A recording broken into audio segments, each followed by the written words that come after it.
C'est parti pour l'édition 2026 de l'exercice multinational Obangame Express.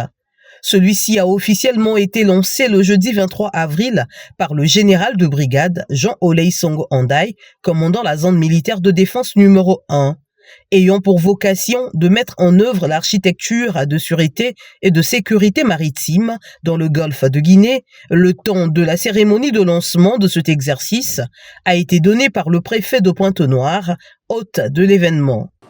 Qu'il me soit permis à l'occasion des présentes assises de rendre un hommage mérité à leurs excellences, messieurs les chefs d'État des pays impliqués dans cet exercice, pour s'être mis ensemble en vue de la mise en œuvre de l'exercice multinational Obangame Express 2026, pour lequel il ne ménage aucun effort pour sa tenue régulière. Aussi, je me dois de m'acquitter d'un devoir, celui d'adresser les sincères remerciements assortis de ma profonde gratitude à son Excellence M. Denis Sassou Nguesso, président de la République, chef de l'État, pour le dévolu renouvelé porté à notre département et pour abriter et bénéficier des acquis de cet exercice à travers sa côte atlantique qui sera mise en lumière pendant les jours que dureront cet exercice. Né de la volonté des USA à développer les mécanismes en vue de contrôler et protéger les eaux territoriales du golfe de Guinée. Le représentant de ce pays a énoncé dans ses grandes lignes ce qui attend les participants à cette 15e édition de l'exercice Obangame Express. Au cours des prochains jours, vous pratiquerez des réponses coordonnées, partagerez les informations au-delà des frontières et renforcerez les relations personnelles qui rendent possible la coordination en temps réel.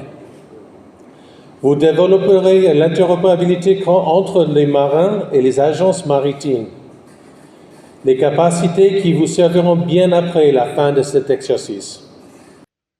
Président cette cérémonie de lancement officielle en lieu et place du chef d'état-major de la Marine nationale, le commandant de la zone militaire de défense numéro 1, a dans son allocution souligné les atouts de l'exercice multinational. Cet exercice revêt une importance capitale dès maintenant. Il contribue au renforcement des capacités de nos forces navales et des structures engagées dans la gestion des crises maritimes en apportant des réponses adaptées et concertées. Je suis convaincu que ces moments d'échange et de collaboration vont se dérouler dans un esprit d'ouverture, de professionnalisme, de convivialité et qu'ils répondront pleinement aux attentes de chacun de nous.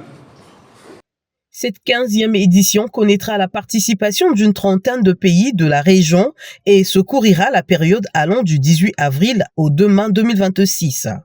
Il se tiendra sous le thème « Coordination inter-administration dans la gestion des crises maritimes et terrestres ».